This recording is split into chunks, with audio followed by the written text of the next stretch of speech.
Ya tadi ya sebenarnya saya sudah singgung-singgung tadi ya sebagian.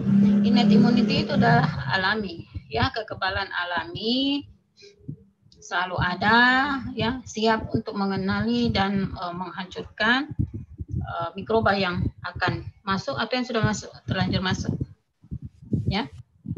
Jadi, nah itu adalah pertahanan alami, ya. Jadi benteng paling depan, ya daripada sistem imun kita. Nah, dia mengenali dan respon terhadap mikroba, ya, tetapi tidak bereaksi terhadap non microbial substance, ya. Jadi kerjanya memang untuk patogen-patogen atau mikroba yang masuk. Jadi dia bukan yang pertahanan seperti terhadap kanker, ya. Itu bukan peranannya di situ, ya. Yang kalau yang innate immunity, ya, memang dia yang reaksinya terhadap substansi mikroba. Kemudian, dapat dipicu oleh sel, dia juga dapat dipicu oleh adanya respon imun innate ini, ya, adalah dari adanya sel yang terinfeksi atau dirusak oleh mikroba, ya, itu. Mikroba sendiri ataukah sel yang dirusak oleh mikroba, ya. Jadi bisa kerjanya di situ, ya. Misalnya proses fagositosis, ya itu kan bagian dari innate immunity, ya. Jadi innate immunity itu adalah satu mekanisme awal dini, ya, mekanisme dini yang potensial, yang powerful, ya, sebelum masuk ke respon imun adaptif atau kekebalan adaptif diaktifkan, ya. Jadi ini dulu, ya. Jadi mekanisme pertahanan awal, ya, yang cukup kuat sebenarnya, yang powerful sebelum imunitas adaptif diaktifkan, ya, untuk menjadi aktif, ya. Nah, innate immunity ini tidak saja menyiapkan atau berperan dalam pertahanan awal melawan infeksi, tetapi juga dia yang kedua, selain dia berperan di pertahanan awal, ya, menghambat masuknya mikroba, ya, atau mengeliminasi mikroba yang sudah terlanjur masuk. Fungsi yang lainnya adalah dia bisa mengaktifkan sistem imun adaptif, ya. Pada akhirnya nanti dia akan mengaktifkan sistem imun adaptif, ya. Nah, sebaliknya adaptive immune response itu juga sering menggunakan mekanisme innate untuk mengeradikasi infeksi. Jadi ada kerjasama timbal balik antara innate immunity dan adaptive immunity. Ya, jadi tidak berdiri sendiri. Jadi nanti kalau misalnya, ya, gambarannya innate immunity tidak mampu menghancurkan satu mikroba, maka dia akan mengaktifkan imunitas adaptif, ya, spesifik. Dan nanti kita bisa selanjutnya. Nah, ini kalau kita gambarannya seperti ini, ya. Kita masih sambung sedikit yang ke imunitas non spesifik, imunitas spesifik. Apa perbedaannya? Tadi saya sudah, ya, sudah. Nah, ini saya mau lihatkan yang ini, ya, bahwa ada kerjasama timbal balik, ya, antara imunitas non spesifik, ya. Kalau ini imunitas non spesifik tidak mampu, maka dia akan mengaktifkan imunitas spesifik, ya, dengan cara tadi, yang salah satunya dia berperan sebagai antigen presenting cell, ya. Antigen presenting cell dia akan memperkenalkan antigen tersebut ke limfosit T, ya, ke limfosit B, ya, sehingga limfosit T atau limfosit B itu akan teraktivasi, ya. Limfosit T itu akan teraktivasi, maka terbentuklah sel-sel efektor. Sel-sel efektor salah satunya limfosit T helper akan menghasilkan sitokin. Nah, sitokin yang dihasilkan oleh imunitas spesifik itu dia bisa membantu atau mengaktifkan sistem imun innate, ya, untuk supaya dia menjadi lebih powerful, ya. Dia yang tadinya makrofag tidak bisa menghasilkan suatu antigen, ya, yang dia makan, maka dengan adanya sitokin yang dilepaskan oleh CD4, ya, maka dia akan bisa mengaktifkan, ya, atau dia bisa memberi kemampuan dari makrofag itu untuk membunuh satu mikroba, yaitu salah satu fungsi tim berbalik daripada dia, ya antara kerjasama antara sistem innate dengan adaptive immunity. Sebentar kita lihat satu-satu. Nah, ini tadi peranan sistem imun non-spesifik. Ya, yang mana sih yang masuk dalam sistem imun non-spesifik? Tadi sebenarnya sudah ada juga. Kalau pertahanan mekanik, ya, lihat yang di bawah itu, pertahanan fisik, mekanik, itu yang berperan kulit, epitel, ya, kosa, itu tadi yang saya bilang. Ya, jadi itu adalah sistem pertahanan depan, bagian daripada innate immunity. Kemudian ada pertahanan seluler. Kalau dia tembus kulit, ya,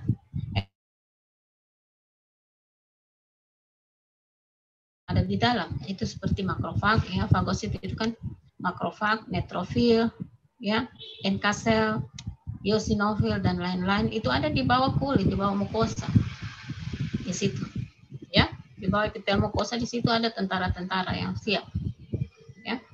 Kemudian ada pertahanan biokimia seperti enzim, ya, dalam mulut kita, dalam lambung kita itu kan ada enzim-enzim, ya, saluran. Nah, itu yang namanya pertahanan biokimia. Kemudian ada pertahanan humoral, ya, itu adalah seperti komplement. Humoral artinya bukan dia dalam bentuk sel, ya. Itu ada komplement protein, ya, fase akut, ada sitokin, ini adalah protein-protein yang membantu, ya, membantu respon innate imunit, ya, itu. Jadi ada ini sistem yang berperan atau bekerja pada sistem atau respon imun innate, ya, pertahanan alami kita. Nah, ini tadi sudah juga, ya, di pertama, ya, epitel barrier, ya, first line-nya. Kemudian di bawahnya ada fagosit, ada NK cell, ada komplement cell, kemudian ada sitokin, ya. Nah, sel utama yang berperan pada sistem imun non-spesifik adalah sel mononuklear atau makrofag. Mononuklear, monosit itu kalau dia masih di dalam vaskuler, masih di dalam aliran darah monosit. Tapi kalau dia sudah keluar jaringan itu namanya makrofag, kan? Nah, itu yang sel utama yang berperan pada sistem imun non-spesifik. Kemudian yang lain adalah sel-sel polimorfonuklear, ya, seperti neutrofil, ya, basofil, ya, eosinofil, itu adalah sel-sel granulosit yang bergranula. Itu adalah yang berperan pada sistem imun non-spesifik, ya, di lini kedua setelah menembus epitel mukosa, ya. Jadi ada mononuklear atau makrofag di sini, ya, kalau sudah jaringan. Kemudian sel-sel polimorfonuklear, neutrofil, ya, basofil, eosinofil, ya, yang bergranulosit. Kemudian ada reseptor imunitas non-spesifik, itu ada namanya molekul, ada yang bersifat molekul larut, ya, itu ada laktoferin, ya, C-reaktif protein dan lain-lain. Itu adalah yang membantu, ya, respon imun non-spesifik. Kemudian ada reseptor tidak larut, itu seperti toll-like reseptor, ya, scavenger reseptor. Kemudian ada Fc reseptor, ini adalah struktur permukaan beberapa limfosit atau makrofag yang dapat mengikat radio Fc daripada antibodi, ya, atau imunoglobulin. Ya, ini adalah reseptor-reseptor pada imunitas non-spesifik. Ya, ada yang sifatnya molekul larut, ada reseptor yang tidak larut. Kemudian ada namanya nukleoid binding oligomerase, ya, domain. Kemudian ada Fc reseptor, ya. Fc reseptor ini adalah semacam reseptor yang ada pada permukaan, ya, beberapa jenis limfosit, makrofag, ya, yang dapat mengikat radio Fc daripada imunoglobulin, ya. Akan belajar nanti pas belajar antibodi. Ini sudah tadi. Nah, kalau ini spesifitas daripada innate, ya, jadi dia mengenali sebenarnya komponen dari mikroba, ya. Jadi ada kita gambarkan, ini adalah satu makrofag, ya. Di permukaan makrofag itu macam-macam reseptor situ. Ada reseptor manosa, ya, ada scavenger reseptor, ada N-formal methylene reseptor, ada toll-like reseptor. Itu nanti ini akan mengenali, ya, komponen tertentu daripada mikroba, ya. Nah, itu dia nanti dia mengenal komponen tertentu daripada mikroba yang tidak ada pada host, Ya, nah itu nanti dia berikan. Nah, jadi makrofag mengenali mikroba itu berdasarkan itu tadi, ya, komponen yang ada pada mikroba, ya, sehingga dia berikatan dengan reseptor yang ada pada makrofag ini, ya. Nah, komponen ini yang ada pada mikroba tapi tidak ada pada host. Nah, itu yang dikenali oleh reseptor. Jadi di permukaan makrofag itu ada berbagai macam reseptor. Ya, nanti yang akan mengenali, misalnya reseptor manosa itu adalah dia akan mengenali komponen manosa daripada bakteri, ya, ataukah apa namanya mikroba tersebut. Nah, dan nanti dia diikat, ya. Nanti terjadi proses fagositosis yang masih panjang, ya. Nah, itu cara proses pengenalan. Beda dengan nanti kamu belajar inet, ya, bagaimana proses pengenalan antigen, ya, pada adaptive immunity, ya. Kalau ini adalah innate immunity, ya.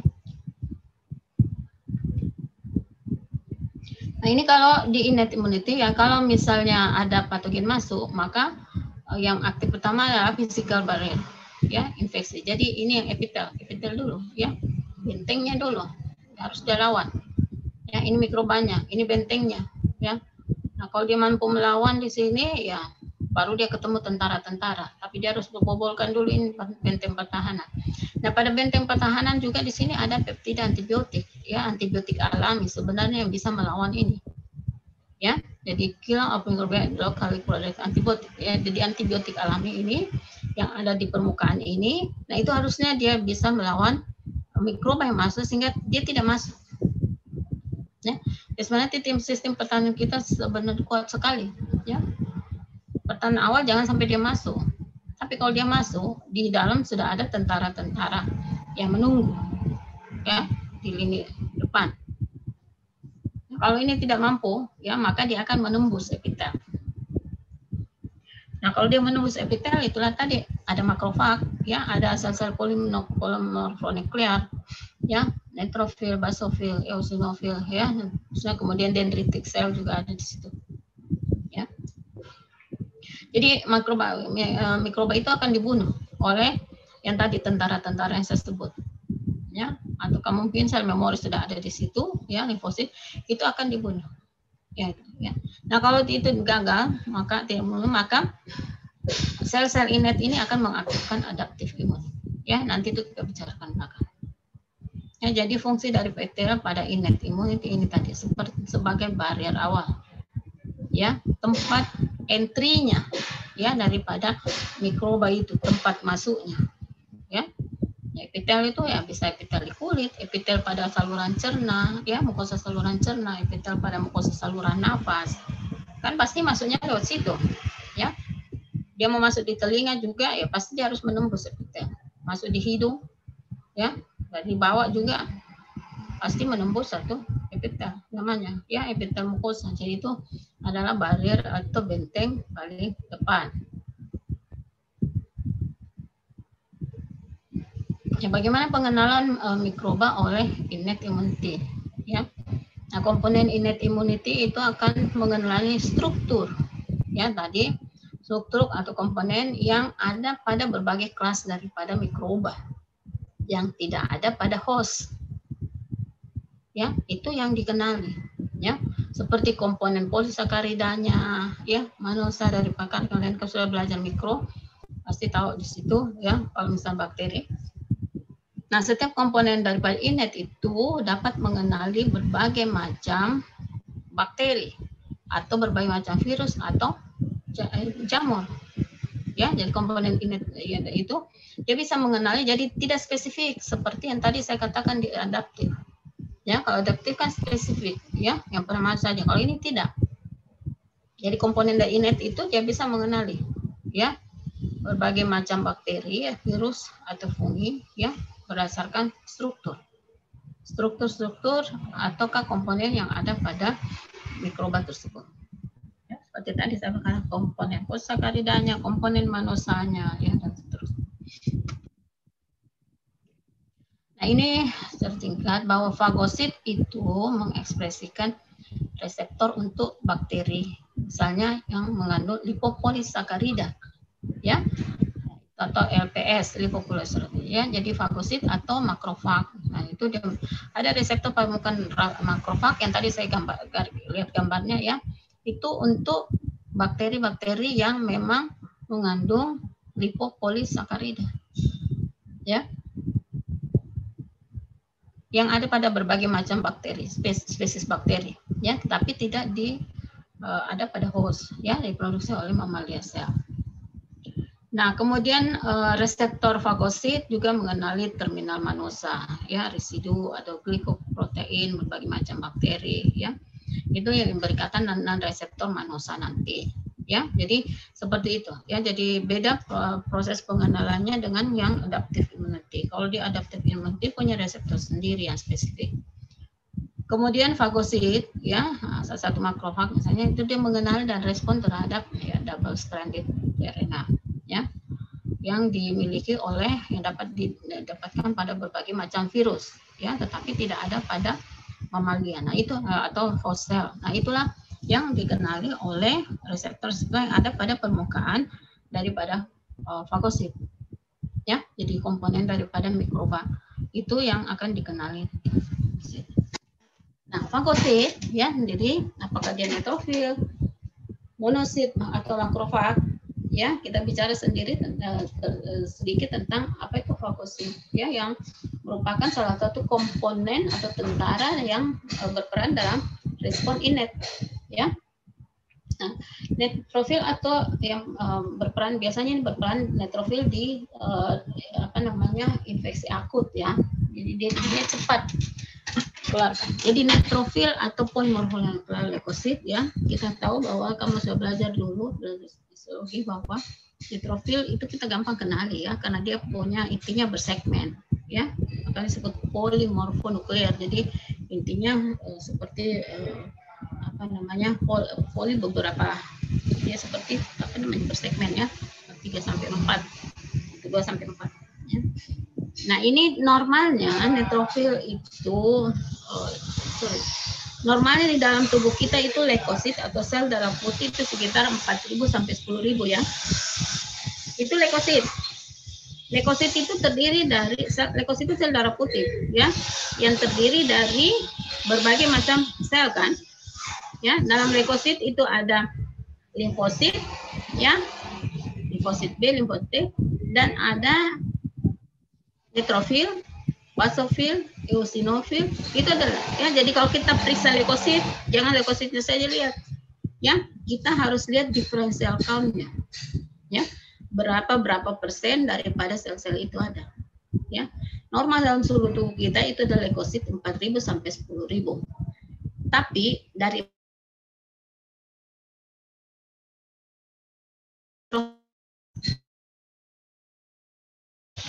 entar 70-80% itu adalah neutrofil. 10.000 itu kan leukosit, ya. Dalam itu yang paling banyak persentasenya itu adalah neutrofil. Ribut, ya, masuk suara. Di sebelah rumah ada orang. Berisik, ya. Tidak, Ji? Jelas itu. Berisik tapi masih bisa dengar, ya. Nah, kalau ada infeksi, ya, infeksi itu ada patogen yang masuk, ya, terus maka, ya, khususnya bakteri, ya, infeksi masuk maka jumlah leukosit itu naik sekali, ya, dia jumlahnya akan di atas 10.000. Kenapa? Karena dia adalah tentara yang dibutuhkan pada waktu ada infeksi, ya, maka dia dikasih keluarlah dari pabriknya, ya, sumsum tulang. Jadi masuk dalam aliran darah, sehingga pada waktu terjadi infeksi maka diambil darah seseorang, kita lihat, oh, leukositnya naik, sel darah putihnya naik, ya, berarti mungkin memang ada infeksi karena tadi dia dibutuhkan, ya, sehingga dia jumlahnya jadi naik, ya. Nah, kalau kita lihat di antara semua sel ini misalnya 20.000 itu neutrofil yang paling banyak, ya, maksudnya untuk infeksi. Nah, kenapa ini terjadi? Karena, nah, produksi daripada neutrofil itu distimulasi oleh adanya sitokin. Aduh berisik ya, saya sendiri merasa berisik. Tunggu dulu, saya coba ambil dulu. Apa namanya? Headset. Ya.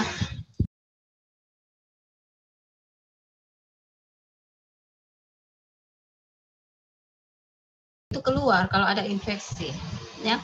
Ya, neutrofil itu distimulasi oleh adanya sitokin yang kita kenali dia sebagai ada namanya colony stimulating factor, ya. Ya, klonis yang diproduksi oleh berbagai macam tipe sel ya dalam merespon satu infeksi ya. Nah, kalau misalnya ada infeksi masuk ya, ada mikroba masuk yang menembus tadi epitel, maka sel-sel yang ada di sekitarnya itu tempat masuk itu dia akan melepaskan suatu yang namanya colony stimulating factor yang akan merangsang atau memberi sinyal ke dalam sumsum tulang bone marrow kita untuk menghasilkan dan melepaskan neutrofil ya. Jadi kalau kita membayangkan sebagai yang dalam lingkunganmu itu misalnya ada pencuri masuk ya, pencuri masuk maka di situ orang-orang di sekitar akan berteriak kan, atau dia akan membunyikan kentongan ya untuk memanggil misalnya tentara-tentara masuk atau polisi-polisi ya, atau keamanan datang. Nah itu kira-kira gambaran seperti itu ya. Jadi kalau mikroba masuk atau bakteri masuk, maka sel-sel yang ada di sekitar di situ ya melalui sel itu akan melepaskan ya sitokin semacam protein yang akan berperan sebagai dia stimulator ya. Jadi dia akan menstimuli sumsum tulang untuk melepaskan atau memproduksi neutrofil dan melepaskannya ke aliran darah ya. Jadi dia memproduksi kemudian memproliferasi ya, membentuk lebih banyak, membuat kemudian maturasi neutrofil ya, prekursor sehingga terbentuklah neutrofil. Nah, neutrofil dilepaskan. Neutrofil itu adalah sel tipe sel pertama yang respon yang utama yang respon terhadap infeksi. Jadi kalau ada infeksi akut, maka yang pertama sekali dilepaskan ya, tentara-tentara yang pertama dilepaskan itu adalah neutrofil. Ya, khususnya bakteri dan apa namanya virus ya. Jadi neutrofil itu dilepaskan. Makanya dia kalau ada infeksi diperiksa darah ya, sel darah putihnya meningkat, dan kalau kita lihat differential count-nya itu yang paling tinggi adalah neutrofil. Ya, berarti itu ada infeksi. Ya. Nah, neutrofil ini memakan mikroba dia juga dalam sirkulasi ya, dia bisa memakan mikroba yang masuk ke dalam sirkulasi ya. Masuk dalam sirkulasi dan dengan cepat dia bisa keluar dari kas vaskuler ya, masuk ke jaringan untuk beberapa, kemudian dia akan rusak ya, mati dalam beberapa jam ya. Jadi dia dilepaskan ke aliran darah itu bisa menghancurkan atau memakan ya bakteri yang ada di dalam sirkulasi, dan dengan cepat dia keluar dari aliran darah ke jaringan ya. Mana ada ya, kemudian dia akan mati ya. Nah, yang lain sel fagosit yang lain adalah monosit ya, monosit yang tentara yang satunya yang mau ini dia jumlahnya tidak begitu besar, tidak sebesar dari neutrofil tadi ya, kira-kira sekitar 5.000 sampai 10.000 per milimeter ya darah ya. Jadi monosit jumlahnya tidak banyak ya, hanya beberapa persen saja, beda dengan tadi neutrofil.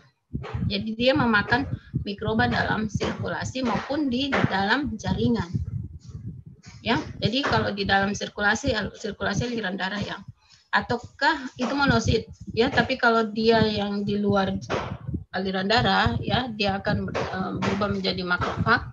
Nah, di dalam sebagai makrofag juga dia bisa memakan bakteri atau fagosit yang ada di jaringan ya. Kalau kita bicara jaringan berarti di luar aliran darah ya, di jaringan. Nah, tidak seperti neutrofil, monosit itu ya setelah dia keluar dari ekstravaskuler, maka dia akan bisa hidup lama ya, dia bisa survive dalam waktu yang lama jaringan. Ya, nah dia berdiferensiasi menjadi makrofag. Ya, jadi neutrofil dan monosit itu migrasi keluar. Dia bisa migrasi keluar dari pembuluh darah ya melalui dengan cara dia merusak adhesion molekul dari endotel. Kita tahu bahwa dinding pembuluh darah itu kan di situ ada epitel juga ya, endotel di situ. Nah, itulah dia rusak di situ ya. Nah, kemudian dia akan keluar dari pembuluh darah masuk ke jaringan. Ya, di jaringanlah dia menginfiltrasi. Makanya kalau secara patologi kalau ada infeksi di jaringan kita periksa di situ pasti kita lihat kalau infeksinya akut biasanya neutrofil di situ banyak, sedangkan kalau infeksi yang kronis biasanya monosit, makrofag ya di situ banyak kita bisa lihat ya ada makrofag dan sel-sel limfosit ya di situ.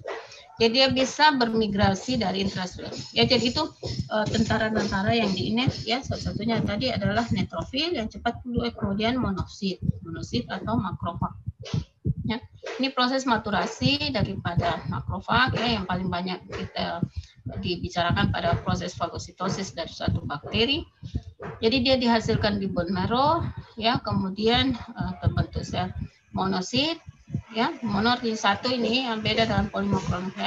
Kemudian di jaringan dia keluar ke jaringan membentuk berdiferensiasi menjadi makrofag. Makrofag ini ada di berbagai macam jaringan. Ya, kalau dia kan namanya beda-beda ya. Kalau misalnya dia ada di central nervous system itu mikroglia. Kalau di hati itu sel Kupffer. Ya, kalau di paru-paru itu namanya makrofag alveolar, sedangkan kalau di tulang juga ada kan, itu adalah osteoklas, ya itu adalah semua makrofag, ya. Jadi makrofag ya yang akan kalau misalnya ada bakteri ya, dia adalah tentara yang di lini awal juga untuk menghancurkan ya atau melawan bakteri ya atau fagosit tadi, apakah dengan cara fagositosis ya, salah satunya dengan cara fagositosis ya, memakan dan menghancurkannya. Itu sistem atau pertama ya atau innate immunity ya, ini adalah maturasi saja daripada. Nah, ini kalau kita lihat ini adalah proses fagositosis dalam berbagai tahap ya. Ini adalah makrofag ya, kita gambar sebagai makrofag fagosit ya. Jadi bakteri masuk maka ya ini ya dimakan ya, ada pengenalan non spesifik ya tadi melalui reseptor yang ada pada permukaan makrofag ya, kemudian bisa dibantu oleh komplemen ya atau antibody, maka ini makrofag akan masuk ini ya bakterinya, di dalam bakteri akan terjadi proses penyatuan fagositosom dengan lisosim ya, sehingga terjadi pemusnahan atau pencernaan daripada bakteri ini ya. Jadi ada penarikan bakteri, pengenalan dan pengikatan, kemudian ada proses endositosis ya, ada fusi fagosin lisosim, kemudian pemusnahan dan pencernaan. Ini adalah proses fagositosis yang yang sudah lama sering kita bicarakan ya. Namun ada proses yang lain, sebentar kita lihat ya. Nah, itu adalah salah satu mekanisme innate bagaimana dia membunuh mikroba yang masuk, ya, dengan cara fagositosis. Ya, itu proses innate, ya, dengan cara fagositosis. Yang kedua adalah inflamasi, ya, dengan cara inflamasi.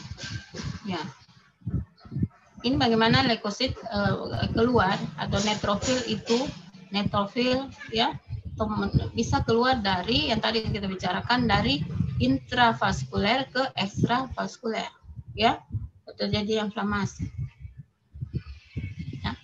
Kalau terjadi suatu infeksi ya, misalnya ini ya, kalau ini tidak mampu di fagositosis atau misalnya suatu mikroba masuk, maka makrofag itu akan melepaskan sitokin inflamasi.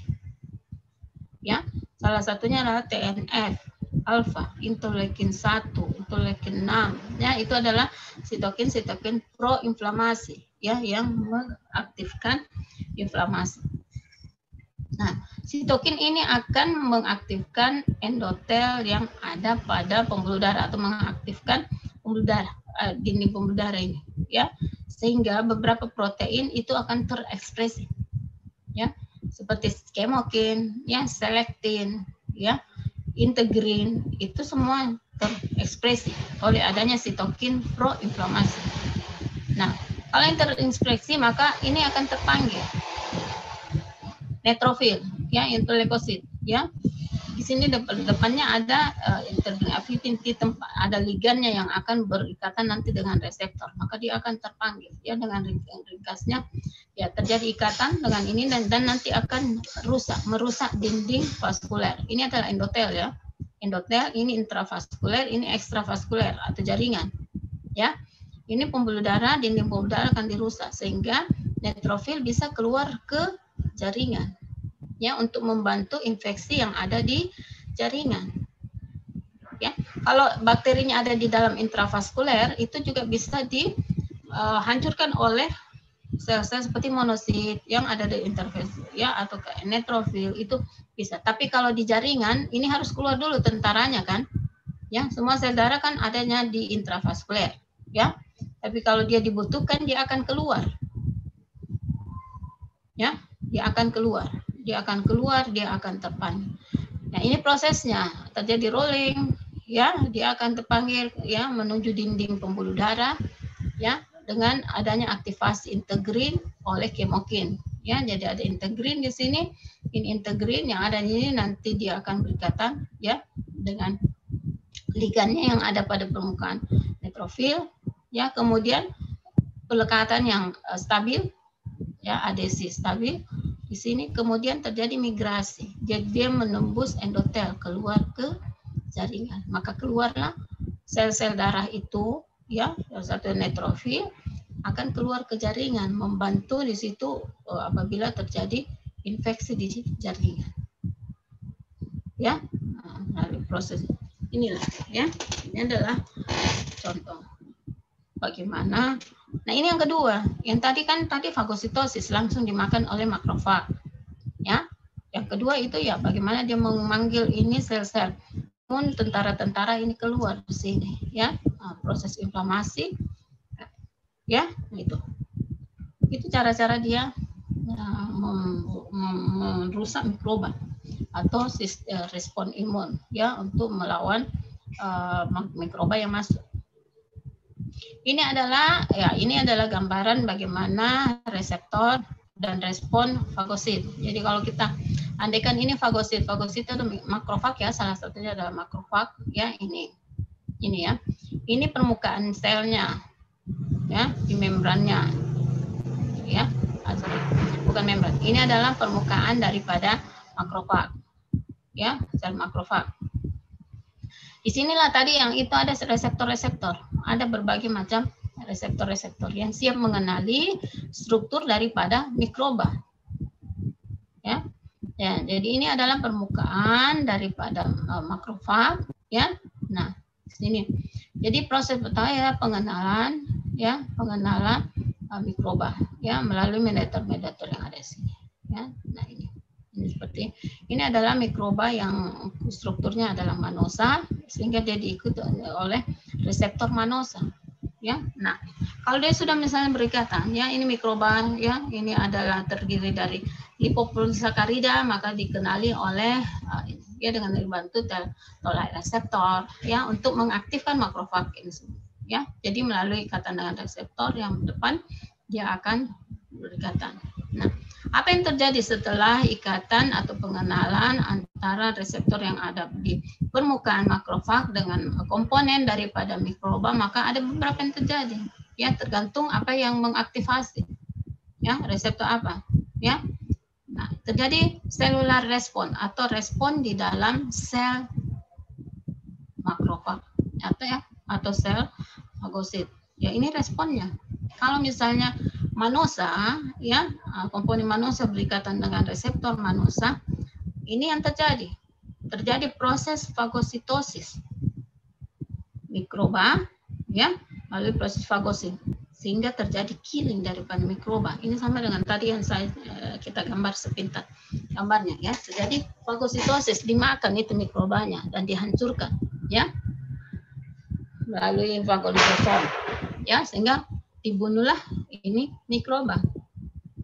Yang kedua adalah kalau ikatan ini, maka bisa dia terbentuk satu atau diproduksi namanya sitokin ROI, ya, atau reaktif oksigen intermediate. Ini sifatnya toksik terhadap mikroba, sehingga dibunuhlah juga mikroba ini, ya, dengan cara yang lain selain pada ini. Ya, ini melalui proses fagosom, ya, atau fagolisosom.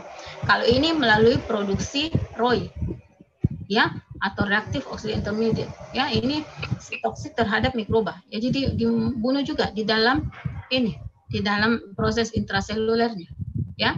Ini pun kalau ini yang aktif, ya, toll reseptor, ya. Nah, itu juga proses seluler atau respons selulernya ini yang terjadi, ya. Nah, kalau misalnya ya yang ini, ya, lipid mediator tertentu, ya, mengaktifkan reseptor, ya, 7 alpha helical transfer receptor, ya, melalui adanya lipid mediator chemical, maka yang terjadi apa? Peningkatan avidity daripada integrin, ya, kemudian terjadi sitoskeleton, ya, terjadi migrasi ke jaringan. Jadi itu tadi monosit atau neutrofil itu kalau ini yang terjadi, maka dia akan keluar ke jaringan, ya. Jadi diaktifkan integrin dan seterusnya sehingga terjadi migrasi, ya, migrasi daripada sel ini, pergerakan, ya, berpindahnya sel ini dari intravaskuler keluar ke jaringan, ya. Kalau ini yang terpicu, ya. Jadi itu. Jadi ada proses awalnya itu pengenalan atau ikatan, ya, dengan mikroba dengan reseptor atau permukaan.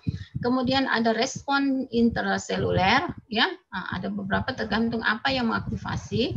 Kemudian outcome-nya apa? Ya. Ya, outcome-nya ya fagositosis. Kalau tidak yang lain yang seperti ini yang mengaktifasi, berarti terjadi migrasi ke luar vaskuler masuk ke jaringan. Nah, itu dan yang terjadi gitu, ya. Nah, ini ya kalau kita lihat yang ini, proses yang ini, ya, kamu lihat ini, ya, pembentukan ROI ini kita bicarakan lebih dalam. Nah, ini yang terjadi, ya. Nah, kalau misalnya satu ini manosa, ya, ini kan yang merasa manosa, ya, manosa, ya, berkaitan dengan reseptor manosanya, maka terbentuk ROI, kan. Nah, ini sama dengan ini dalam makrofag, ya. Nah, ini manosanya, reseptor manosa salah satunya, ya. Nah, maka akan terjadi dimakan, ya. Nah, mikroba ini dimakan, ya. Kemudian mikroba ada dua, ya, untuk mengaktifkan fagositosis. Apakah yang satunya itu melalui proses fagolisosim yang tadi saya katakan, ya. Fagosom dengan lisosim dia membentuk satu fagolisosim dan ini yang menghasilkan mikroba. Yang kedua adalah terbentuknya ROI, ya, reaktif oksigen. Ini, nah, inilah yang mengfagositosis atau merusak, ya. Jadi dia terjadilah proses fagositosis ini. Ada dua proses ini, ya, bagaimana proses membunuh atau menghancurkan mikroba yang dimakan oleh fagosit, ya. Fagosit salah satunya adalah makrofag, ya. Kira-kira proses bagaimana mikroba itu mati atau rusak setelah dimakan oleh fagosit, ya, seperti ini, ya, itu prosesnya. Nah, ini sama dengan tadi, ya, perbesaran saja.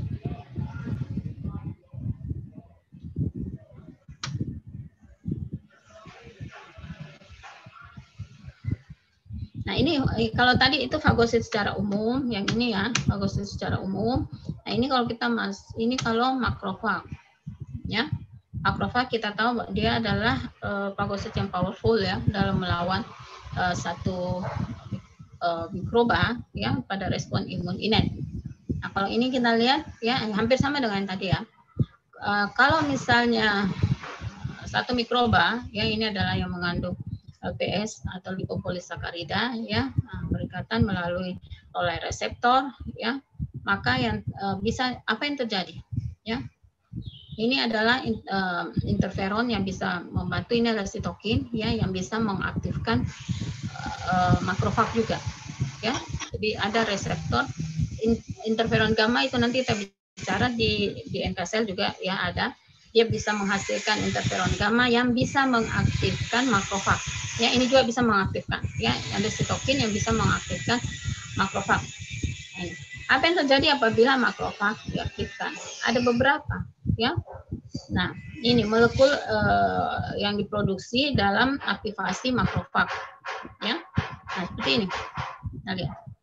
Yang satu adalah fagosit oksidasi, sama dengan tadi, ya, terbentuknya ROY, ya, ataukah INOS, ya, nitric oxide, ya. Ini tadi yang sama dengan yang proses ini, ya, nitric oxide atau ROY, ya, itu terjadi fagositosis, killing, ya.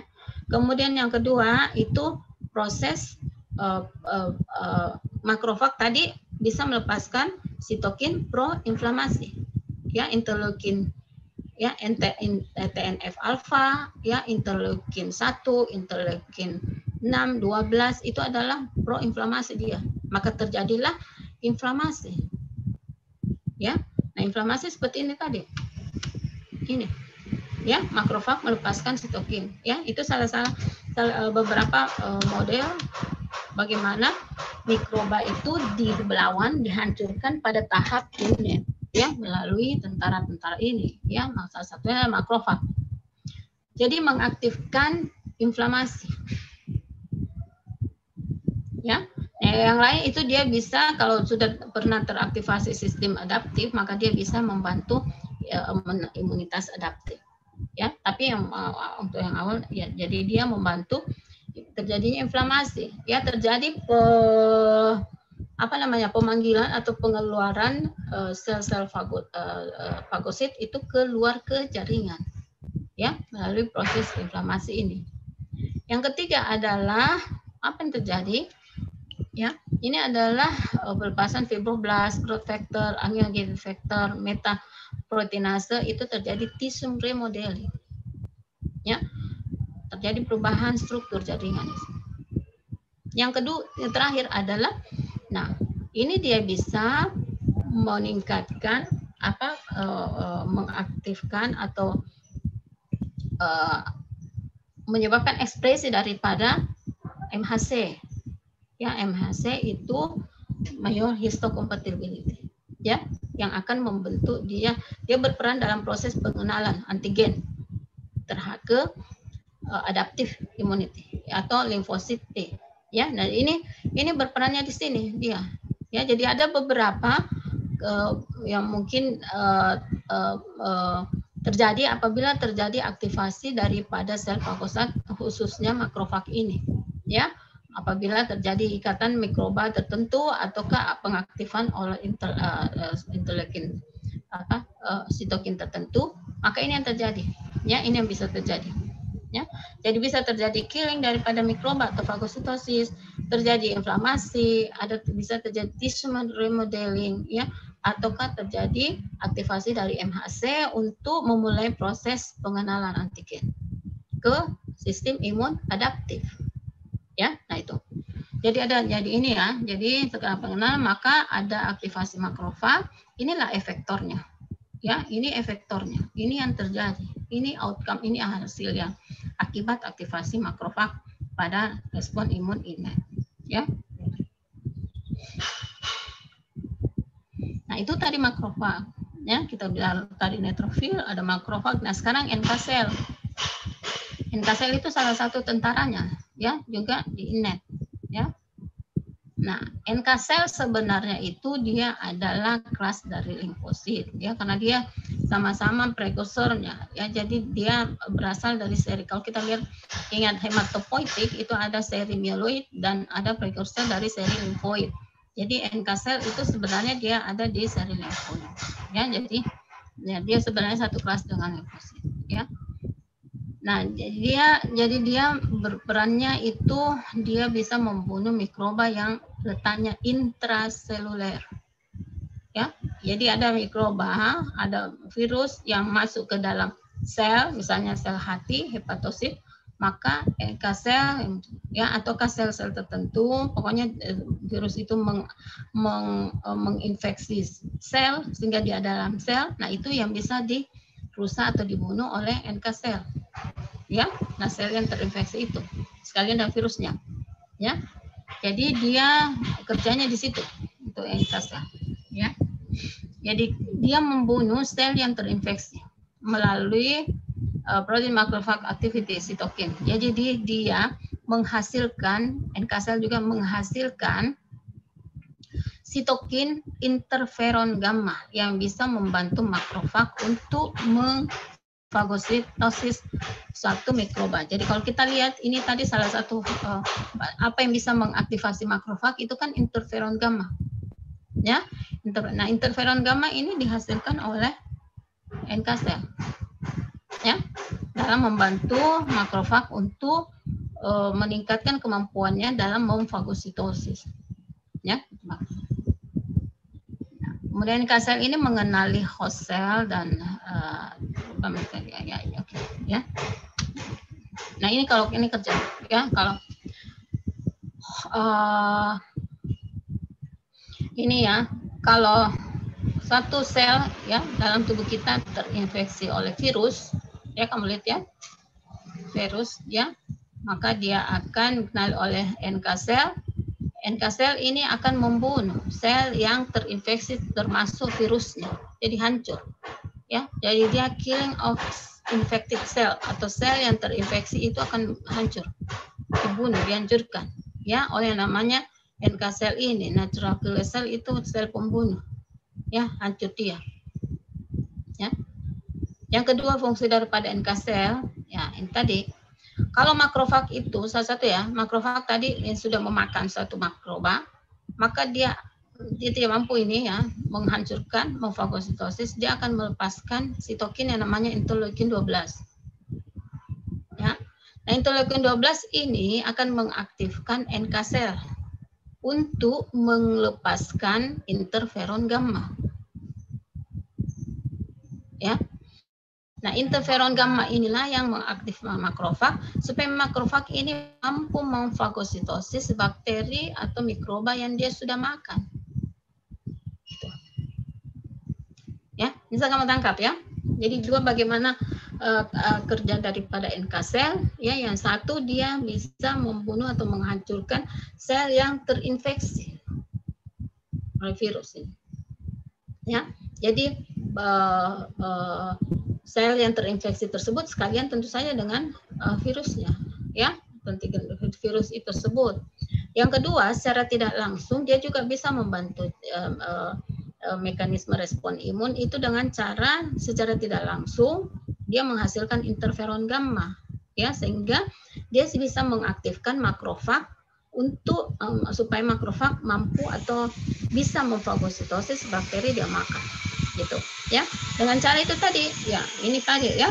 Jadi dia makrofag itu yang dia sudah makan mikroba, maka dia akan melepaskan interleukin 12 yang akan mengaktifasi NK sel untuk melepaskan sitokin interferon gamma. Nah, interferon gamma inilah yang mengaktifasi atau meningkatkan kemampuan daripada makrofag supaya makrofag itu bisa menghancurkan mikroba.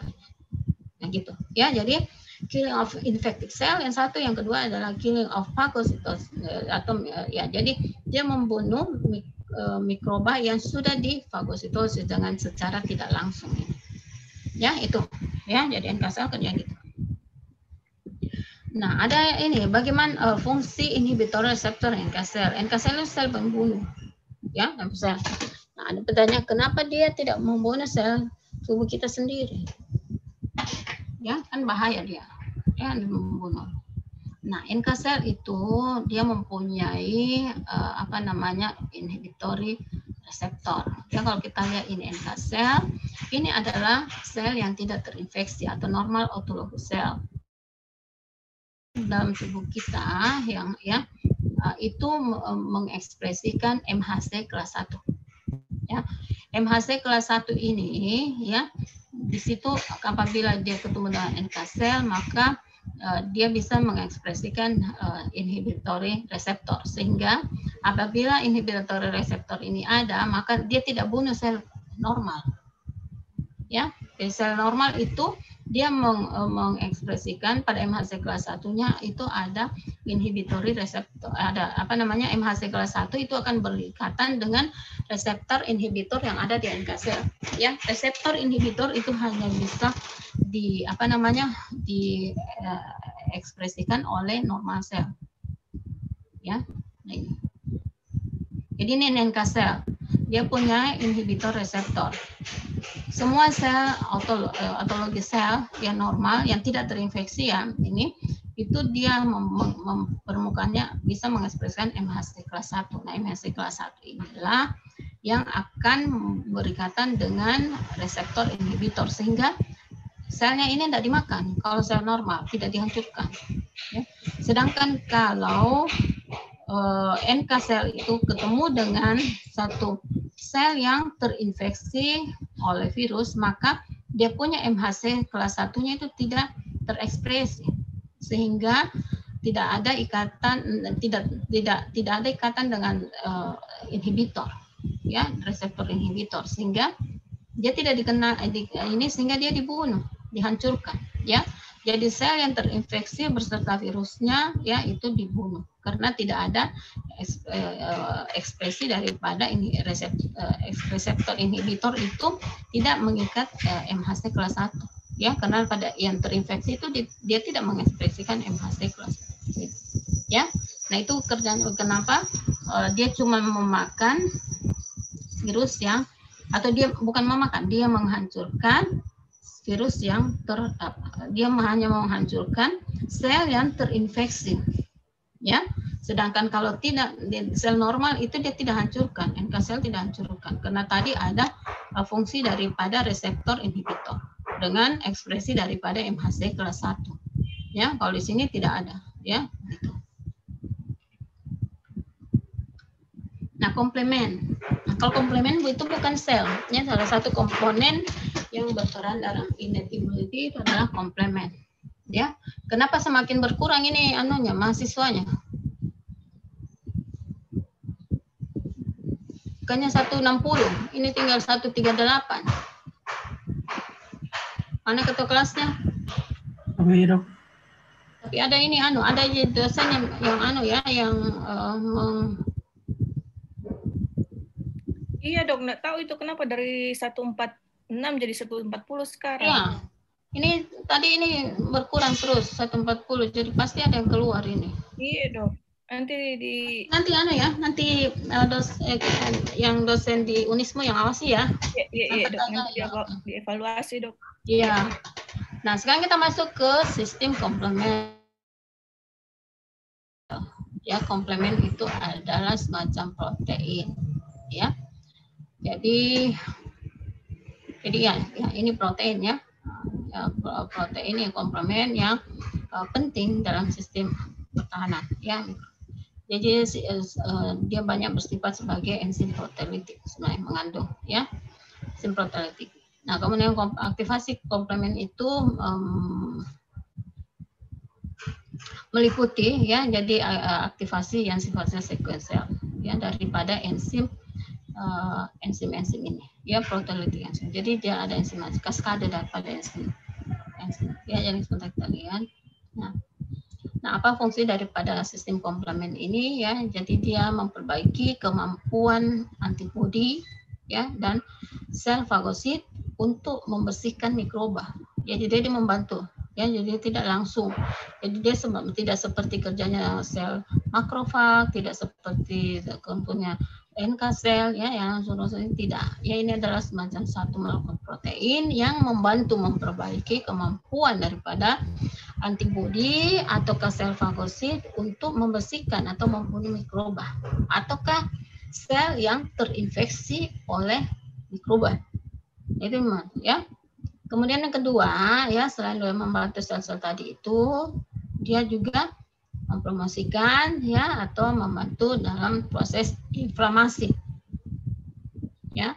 Kemudian yang ketiga adalah dia bisa merusak membran sel patogen ya, itu dia menyerang ya. Nah itu fungsi daripada komplement ya. Jadi dia membantu. Ya, kalau kita lihat ini kaskadenya, ya ada 3. Ada kita kenal di sistem komplement itu ada namanya, ada 3 jalur ya. Ada jalur klasik pathway atau jalur klasik, ada jalur MD atau binding lectin ya. Ini adalah lectin pathway atau biasa dikenal dengan jalur lectin. Kemudian yang ketiga adalah jalur alternatif ya. Jadi ada 3 jalur, jalur klasik, jalur lectin, dan ada jalur alternatif ya. Nah, kalau yang jalur klasik pathway itu ya ikatan antigen antibodi kompleks ya. Nah, ini akan mengaktifkan beberapa komplement ya seperti C1, Q, C1L, C1S, C4, ya C3 ya. Sedangkan kalau lectin itu khusus untuk yang manosa ya, mengikat pada manosa, yaitu mengaktifkan komplement 4, 2 ya. Sedangkan alternatif itu adalah yang ada patogen yang ada pada surface ya atau permukaan ya. Ini mengaktifkan komplement 3 beda. Ujung-ujungnya adalah terjadi konvertasi daripada komplement 3 ya. Komplement 3 akan untuk jalur ini akan berubah menjadi C4, C3A, dan ujung-ujungnya itu adalah apa outcome-nya, yaitu inflamasi. Yang melepaskan peptide mediator untuk inflamasi ya, dan rekrutmen daripada fagosit ya, penambahan keluar daripada fagositnya tadi atau fagosit. Dan yang kedua adalah inflamasi, membantu inflamasi ya. Sedangkan kalau yang jalur ini ya, itu outcome-nya adalah opsonisasi ya, patogen ataukah dia membersihkan imun kompleks ya. Sedangkan kalau yang ini ya, yang ini juga, yang ini melalui jalur lectin ini dia akan ujungnya adalah membran ya kompleks, kemudian lisis ya, lisis daripada patogen-patogen tertentu.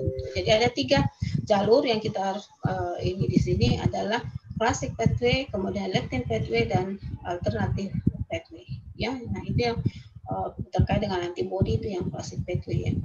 Dan ini ada manosa ya, itu yang binding dengan manosa tadi reseptor. Kalau kita ingat, kalian ingat yang kuliah yang awal-awal tadi. Sedangkan ini untuk patogen yang ada di surface. Nah ini komplement kaskadenya ya, alternative pathway tadi itu terpicu ketika beberapa protein komponen itu teraktivasi oleh adanya mikroba yang sifatnya di permukaan ya, surface mikroba, dan tidak dapat dikontrol ya, karena komplement regulator protein itu tidak muncul pada mikroba tapi ada pada host ya. Jadi ini alternative pathway itu adalah komponen daripada innate immunity ya. Jadi ini alternative pathway itu adalah komponen dari innate immunity, sedangkan classic pathway itu, classical pathway itu adalah komponen atau bagian daripada adaptive immunity, khususnya untuk humoral ya. Jadi dia dipicu setelah antibodi terikat pada mikroba ataukah ada antigen lain ya. Itu ini adalah classic pathway itu teraktivasi oleh ya. Sedangkan kalau lectin pathway itu teraktivasi oleh ketika suatu plasma protein manosa binding lectin ya, atau terminal manosa residu protein ya, itu terikat, maka ini lectin pathway yang teraktivasi. Nah ini juga di innate immunity ya. Kalau kita tadi manosa dan seterusnya itu kan ada di innate immunity, sama dengan yang ini ya. Sedangkan kalau classic pathway itu setelah antibodi terikat dengan mikroba, nah ini yang jalur klasik yang bisa ya. Kalau kita lihat kaskade sistem komplement ya, kalau kita lihat ini adalah step-stepnya, ini early step, ini late step ya. Kalau kita lihat ini proses inisiasi ya, bagaimana mengaktifkan inisiasi daripada aktivasi komplement, ini adalah mikroba ya. Nah ini alternatif pathway, ini classic pathway, ini lectin pathway. Ini ada 3 jalur ya. Ini adalah mikroba. Kalau yang classic pathway terkait dengan antibody ya, jadi dia adaptive immunity. Sedangkan kalau lectin pathway itu adalah manosa, ikatan manosa tadi. binding ligand ya. Nah ini kalau kita lihat, nah ini semua mengaktifkan C3, komplement C3 ya. Nah dia punya fungsi efektor. Jadi C3 ini teraktivasi ya, inflamasi, kemudian proses opsonisasi fagosit ya. Kalau sel 5 ini inflamasi, dan ujung-ujungnya semua adalah lisis daripada mikroba sebenarnya ya. Jadi ini komplement itu membantu ya, jadi membantu baik imun adaptif maupun imun innate ya. Jadi sifatnya dia membantu innate dan adaptif melalui jalur-jalur tertentu tadi ini ya. Jadi ini terjadi perubahan dan ujungnya adalah terjadi lisis daripada mikroba. Nah itu komplement tadi yang membantu ya. Kemudian yang kedua, yang terakhir itu adalah sitokin. Tadi kan komponen innate itu adalah apa? Paling permukaan. Coba saya lihat dulu. Andi nih, apa Andi nih? Komponen innate apa?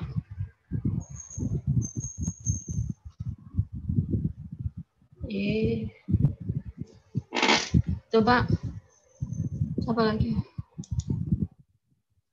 Andi Ratu Panca. Apa komponen innate? Sabe dok. Ya dok. Ada epitel dok, fagosit dan komplement dan NK sel dok. Sabe dok. Satu lagi? Sitokin ya. Oke, bagus. Sabe dok, ya dok. Jadi berarti dia perhatikan, yang tidak bisa jawab itu dia tidak perhatikan. Ini tidak ada namanya, ada malah satu masih tidak ada namanya. Saya mau sebut tidak, cuma NIM-nya saja. Oke, ya jadi itu tadi. Nah ini yang terakhir sitokin. Ya, bagaimana sitokin berperan di respon imun innate. Ya, sebenarnya tadi juga sudah ada ya, seperti sitokin interferon gamma itu kan adalah sitokin ya yang mengaktifasi makrofag ya. Nah ini seperti tadi ini ya. Nah kalau suatu terjadi mikroba, yang lihat ini gambarnya, ini mikroba ya. Nah, ini dimakan oleh suatu makrofag ya, atau difagositosis makrofag, maka ada kemungkinan makrofag ini langsung menghancurkan mikroba ini ya dengan kemampuannya, ataukah kalau dia tidak mampu dia akan melepaskan sitokin. Ini adalah interleukin 12 yang dihasilkan. Ya, interleukin 12 ini akan membantu NK sel untuk menghasilkan sitokin namanya interferon gamma. Nah, ya. Nah, interferon gamma inilah yang meningkatkan kemampuan atau aktivasi makrofag ini supaya dia bisa memfagositosis, menghancurkan mikroba yang dia makan ini. Ya. Nah, itu peran sitokin. Ya, yang ini. Jadi dia membantu selalu, ya. Nah, yang kedua yaitu adalah ya ini sama dengan ya, ini adalah mengaktifkan sitokin. Ini contoh ya, salah satu, banyak sitokin itu banyak sekali ya. Cuman ini yang paling banyak dibicarakan ya ini. Banyak juga masih dalam tahap penelitian. Nah, kalau yang kedua yaitu dia juga mengaktifkan ya makrofag ini, selain dia interleukin 12, dia juga bisa melepaskan ya untuk membantu dia bagaimana membunuh mikroba ini. Dia akan melepaskan sitokinnya, sitokin proinflamasi yang seperti yang saya katakan tadi ya. TNF, interleukin, kemokin itu ya, TNF, interleukin 1 itu adalah sitokin proinflamasi, sehingga terjadi proses inflamasi. Dipanggil semua itu, jadi tentara-tentara yang lain dipanggil untuk bantu yang ini. Ya, untuk apabila ini dipanggil dia keluar dia ya, neutrofil dia akan keluar, monosit dia keluar, sehingga membantu kalau ada infeksi di jaringan itu bisa dia bantu di situ ya. Jadi ini adalah proses inflamasi ya. Jadi ada beberapa cara ya sistem imun kita itu bekerja, mereka saling membantu. Bagaimana caranya ini ya, gotong royong dia membantu untuk membunuh bakteri-bakteri tersebut ya, ataukah mikroba yang akan menyerang tubuh. Nah, ini adalah beberapa sitokin ya, banyak lagi, cuman saya hanya mau memperlihatkan kamu ya. Sitokin itu ya, satu sitokin itu sumbernya ada dari berbagai sel ya. Misalnya yang ini TNF itu bisa diproduksi oleh makrofag, bisa diproduksi oleh limfosit T, dan dia punya prinsip target selnya itu juga banyak ya, atau target kerjanya itu banyak, ya. TNF, apa sih kerjanya dari TNF sel? Ya, apa fungsinya? Itu fungsinya dia bisa bekerja di berbagai macam sel. Ya, misalnya dia bisa mengaktifasi inflamasi atau koagulasi melalui aktivasi daripada sel endotel. Ya. Yang kedua, dia bisa mengaktifkan neutrofil, ya, sehingga dia bisa neutrofil bisa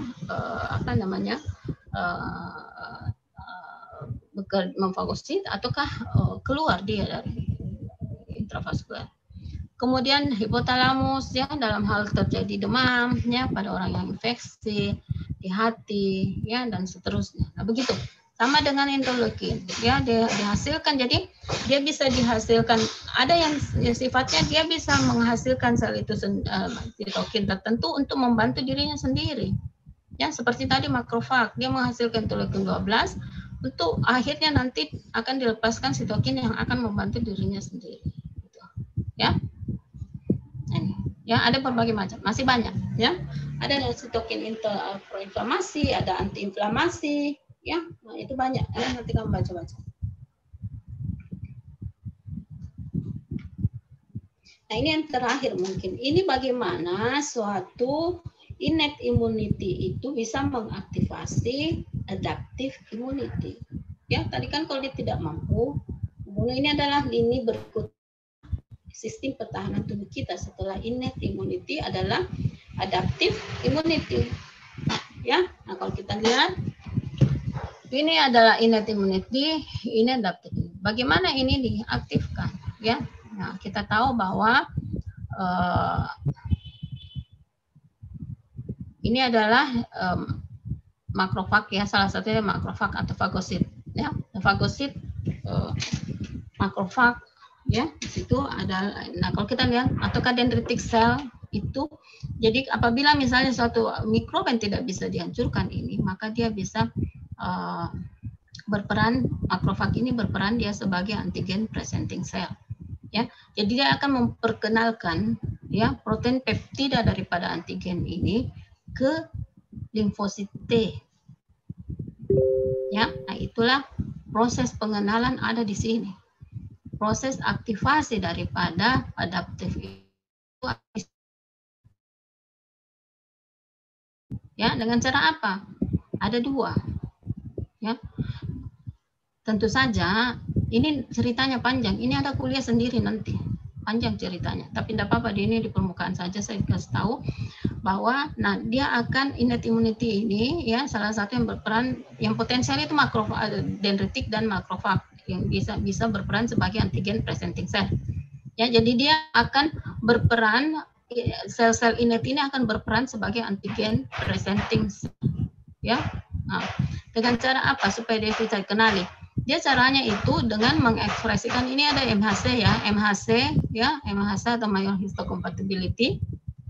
Ini, ya, jadi dia melepaskan sitokin produksi, ya, dan juga dia mengekspresikan kostimulator B7, ya, B7, dan dia mengekspresikan MHC kelas 1-nya yang akan membentuk kompleks dengan peptida daripada antigen. Jadi ini adalah mikrobanya, ini tentu saja nanti akan mengalami perubahan, membentuk, terjadi yang diekspresikan atau membentuk kompleks dengan MHC itu adalah peptida daripada antigen. Nah, inilah yang ini, ya, ini MHC, ya, MHC, ya, seperti bentuk apa ini, kunci atau apa, ya. Ya, nah ini berikan membentuk kompleks dengan peptida dan coklat itu peptida antigen. Nah, ini dikenali oleh reseptor daripada limfosit T. Ya, ini reseptor T. Nah, ini membentuk kompleks, ya. Nah, kemudian dibantu oleh adanya ekspresi daripada kostimulator B7 yang pada permukaan antigen presenting cell. Jadi ini saya tidak sebut lagi dendritic cell atau makrofag, tapi dia sudah berperan sebagai antigen presenting cell, ya. Nah, ini B7 atau kostimulator itu berikatan dengan CD28 yang diaktifkan oleh limfosit T yang teraktivasi. Ya, dibantu lagi oleh sitokin yang diproduksi tadi ini, maka limfosit T ini akan teraktivasi. Nah, disinilah awal mula aktivasi daripada adaptive immunity. Setelah diperkenalkan ini, ya, perkenalannya melalui sini, Ya, nah ini baru adaptive immunity teraktivasi bukan berarti limfosit ini harus langsung membunuh antigen atau menghancurkan antigen itu, tidak. Ini teraktivasi. Kenapa dia teraktivasi? Dengan adanya perkenalan ini, maka limfosit T naif, ya ingat ini limfosit T naif, artinya dia belum pernah mengenali suatu antigen. Ini antigen pertama yang dikenali. Nah itu naif dia, ya. Nah, yang terjadi kalau sudah teraktivasi, apabila sudah teraktivasi ini, maka limfosit T ini yang naif ini akan mengalami klonal ekspansi, ya, membentuk anak-anak sel, berproliferasi membentuk anak-anak sel yang sifatnya persis sama dengan induk selnya ini, ya. Yang perlu ditekankan bahwa bersama itu artinya dia mengenali antigen ini. Jadi anak-anak selnya semua ini mengenali. Nah inilah yang namanya terjadi aktivasi dari adaptive immunity. Ya. Nah ini bagaimana mengaktifkan limfosit T. Nah ya ini untuk respon imun seluler yang pada respon adaptif. Nah anak kan humoral yang diperankan oleh limfosit B. Ya. Nah, kalau yang ini bagaimana innate immunity bisa mengaktifkan adaptive immunity yang humoral. Nah, kita tahu bahwa yang humoral itu targetnya adalah efektornya adalah antibody. Ya, antibody adalah untuk mikroba atau patogen yang sifatnya ekstraseluler. Jadi ini adalah kalau kamu lihat perhatikan Bapak, ini dia ada di dalam sel. Ya, mikrobanya. Kalau ini dia tidak, dia di dalam cairan. Ya, dia tidak ada di dalam sel, ya, luar dia cairan, ya. Nah, yang membantu apa? Komplemen, ya. Tadi kita lihat sudah ada komplemen, ya. Yang membantu adalah komplemen, ya. Jadi mikroba ini akan berkaitan dengan komplemen. Nah, dengan komplemen inilah nanti dia akan berikatan dengan mengaktifkan limfosit B, ya. Jadi di sini ada komplemen, ya, yang akan berikatan dengan reseptor yang ada pada limfosit B, ya, reseptor, dan dia mikrobanya berikatan dengan reseptor alami daripada limfosit B, ya. Nah ini, ya, biasanya immunoglobulin M itu di sini, ya. Nah kemudian setelah proses ini, jadi dibantu oleh ini, ya. Nah ini adalah yang kita lihat di tadi jalur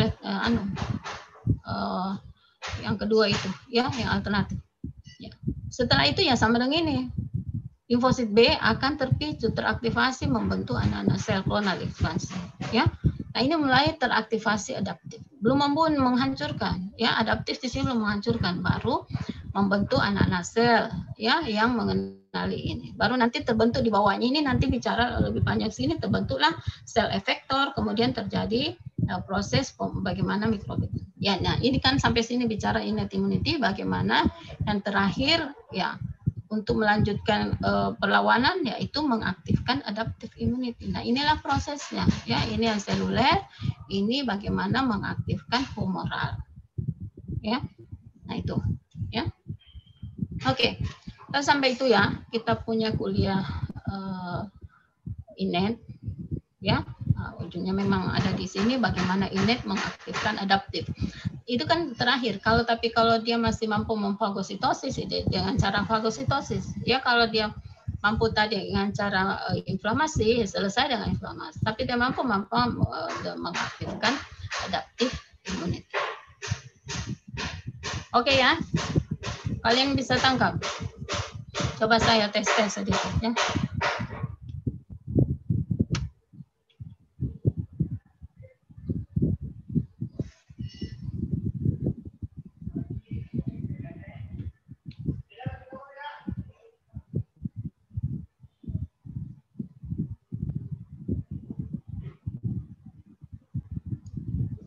Oke,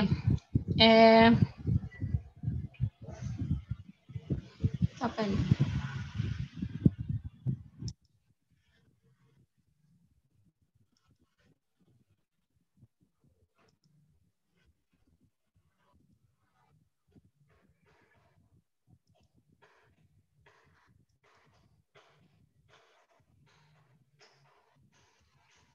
Abdullah, Asyifa,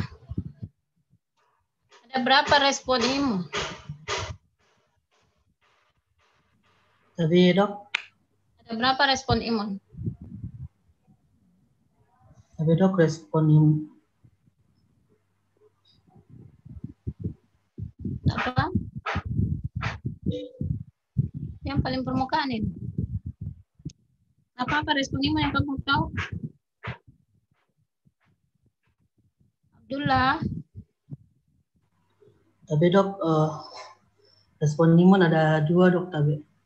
Apa itu? Ada innate sama adaptif tapi dok. Oke. Nur Hidayah, yang adaptif ada apa? Ada apa? Apa-apa? Nur Hidayah Salera. Tapi dok, yang adaptif ada spesifik sama ada astorit dok KB. Apa? Ada spesifik dok KB. Salah. Respon imun adaptif itu sih spesifik. Kalau innate itu non spesifik. Ada berapa yang yang adaptif? Ini kuliah-kuliah awal, sebelumnya tadi masuk ke yang lebih dalam. Renaldi Aslam. Tapi dok ada 2 dok. Ya. Tapi dok ada spesifik dan akuar dok. Apa? Adaptif. Tapi dok tapi bukan. dok spesifik. Bukan. Respon imun adaptif ada berapa? Tadi kan kalau spesifik non spesifik itu innate dengan adaptif. Kalau innate itu non spesifik, kalau adaptif itu spesifik. Siapa bisa jawab? Tahu saya panggil. Tabedok. Sebut nama. Tabedok atas nama Dimafira Iskandar dok. Ya, Iskandar. Iskandar. Apa? Tabedok kalau respon imun adaptif itu ada 2. Yang pertama respon imun humoral dengan respon imun seluler Tabedok. Nah, betul. Ya, berarti banyak yang bisa jawab. Ada beberapa yang kebetulan saya tunjuk itu tidak bisa jawab. Ya. Respon imun seluler. Apa dia efektornya? Tabe dok, limfosit T dok. Tabe. Oke. Efektornya apa? Tabe. Iya, limfosit T betul. Hah? Efektornya apa? Limfosit T? Sitotoksik dan Oke. T sitotoksik dan T helper. Ya, CD8 dan T helper. Ya. Nanti kamu belajar ini, mana itu tadi? Oh, ada nih kuliah saya. Ya. Oke. Kamu foto tadi kuliah saya ya. Saya tidak membagi share saya. Tapi kan asal lihat sini ada di direkam. Kamu pelajari sana. Oke ya. Nanti siapa dosennya di sini? Dek. Enggak, Dek. Oke, saya tutup kuliah saya ya. Nanti kalau ada pertanyaan nanti dikumpul aja ya, nanti pertemuan selanjutnya nanti kalau ada bisa ditanya ya. Kebetulan saya ada menguji pagi. Oke. Siapa ketua kelasnya? Ada yang mau disampaikan? Bisa diminta PPT-nya yang pengenalan sistem imun dok, karena beda di e-learning dok. Oke, tapi kamu jangan belajar saja. Jadi bahan kuliahnya itu kebanyakan dari Abbas ya. Saya bukan koordinator, tapi nanti ini kan umumnya kalau di Unhas itu pakai referensi Abbas. Jadi kamu baca Abbas juga ya, teks teks Abbas imunologi dasar sambil nanti dikirimkan nanti melalui koordinator nanti saya kasih ya PDF-nya. Tapi bukan untuk di-share ke orang lain ya, untuk kamu pakai belajar. Saya tidak suka kalau saya punya bahan kuliah ada di internet berseliweran tanpa izin ya. Jangan sama sekali kamu ada yang upload ke media sosial atau di ini, semata-mata hanya untuk kamu pelajari ya. Oke. Dok, terima kasih dok. Itu ya, jangan di-share keluar selain mahasiswa yang saya ajar. Oke. Tidak ada lagi, saya tutup ya. Kamu belajar lagi kembali, pesan saya kalau sudah belajar imunologi langsung baca. Kalau kamu tidak baca, kuliah selanjutnya akan bingung. Ya, mulai dari nol lagi, baca langsung. Oke, saya tutup. Assalamualaikum warahmatullahi wabarakatuh. Waalaikumsalam warahmatullahi wabarakatuh. Tabe dok, terima kasih banyak dok. Tabe dok, terima kasih banyak dok. Tabe dok, terima kasih banyak dok.